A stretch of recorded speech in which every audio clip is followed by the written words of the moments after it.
రాష్ట్రంలో ఒక రోజు ముందే పెన్షన్లు పండుగొచ్చిందన్నారు మంత్రి కొల్లు రవీంద్ర.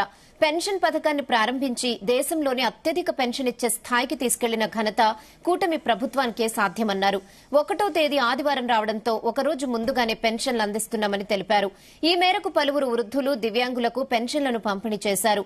జగన్ రెడ్డి 3,000 రూపాయల హామీకి తూట్లు పొడిచి వృద్ధుల్ని దగా చేశారని మండిపడ్డారు.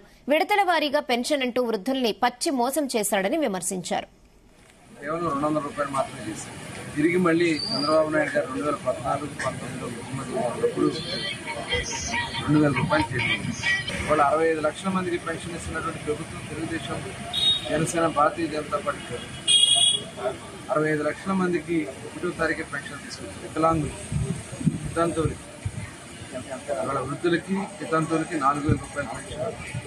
ఏదైతే ల్యాండ్ ఏదైతే యాక్ట్ ఉందో ఆ యాక్ట్ కూడా రద్దు చేశాం. ఇలాంటి అనేక విప్లవాత్మక కార్యక్రమాలు చేసిన అందరూ కూడా సహకరించి సపోర్ట్ చేయాలనుకోవాలి. డిసెంబర్ 1వ తారీఖు వాల్సినటువంటి పెన్షన్ని రేపు ఆదివారం రావడం వల్ల